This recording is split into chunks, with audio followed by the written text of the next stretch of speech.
Months ago, Jesse Zebart at the Bainbridge Island Museum of Art approached me and said, "We're thinking about doing a blues festival during the summer, and would like to have an educational component.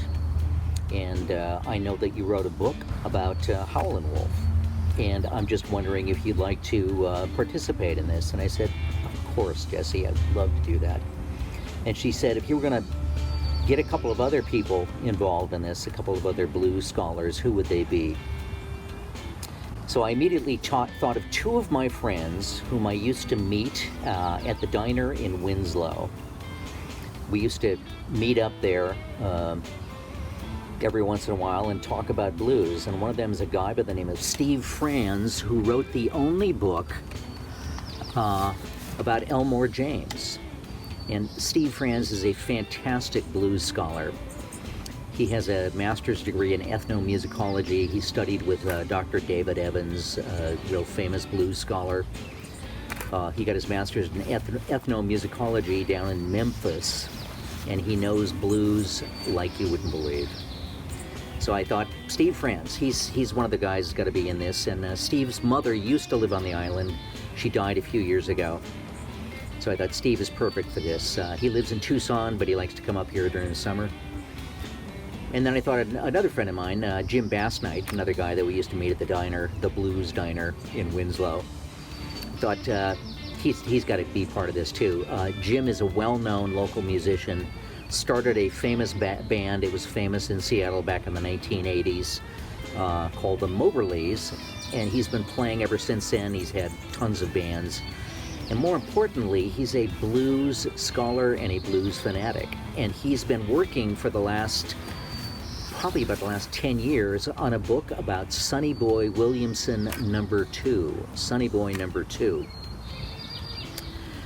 Sonny Boy number 2, his real name was Rice Miller, and he was more famous than Sonny Boy number 1. Sonny Boy number 2 was the guy that people used to listen to in the Delta. He had a radio show in Helena, Arkansas, starting in 1941, and it went until, 1951, somewhere around there. And he did the King Biscuit Blues Hour, King Biscuit show, every day at noon. It would come on for 15 minutes, and he'd play with Robert Lockwood, another famous blues man.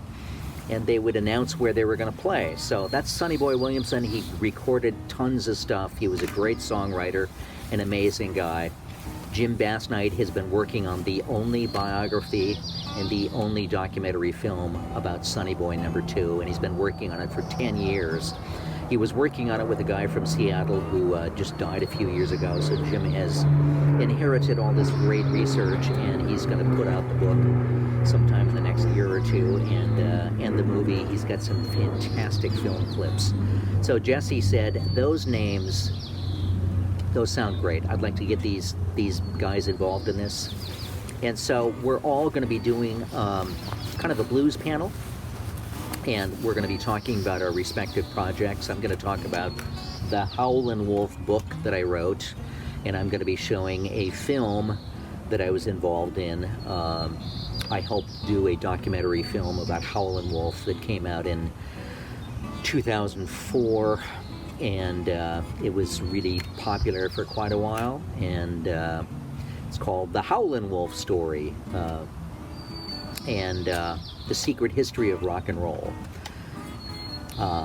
So I worked on that, and then Jim Bassnight is going to be showing clips from his film, and he's going to be talking about the book he's working on. Steve is going to talk about his book about Elmore James, and he's going to be showing a film about Maxwell Street in Chicago, a famous street where a lot of bluesmen used to play for free.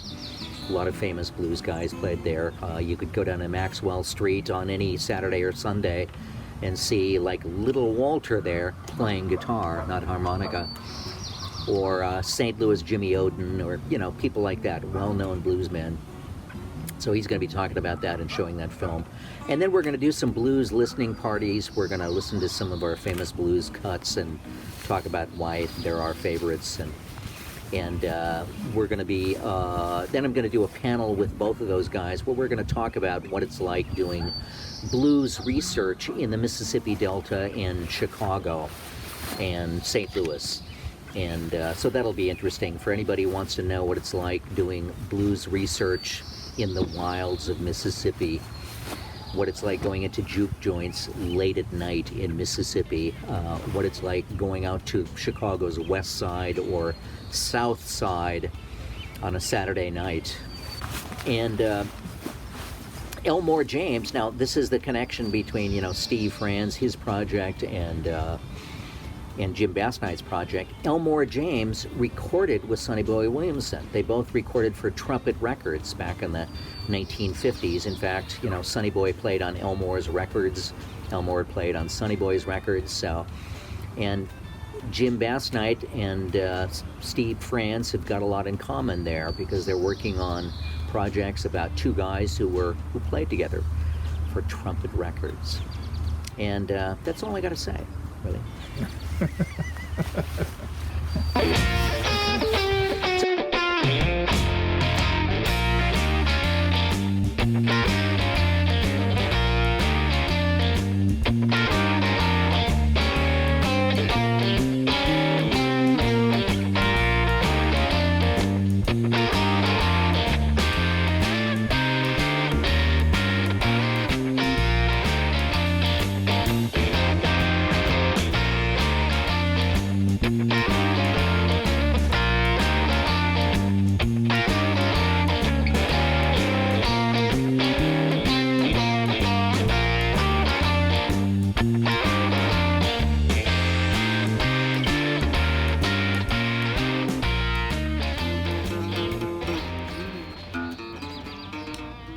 That's a lick that I think Wolf made up. I'm not sure. I've never heard anybody else play that before. I never heard anybody else play that before he did. So I think this whole thing, which is a pretty distinctive blues sound, was invented by Wolf.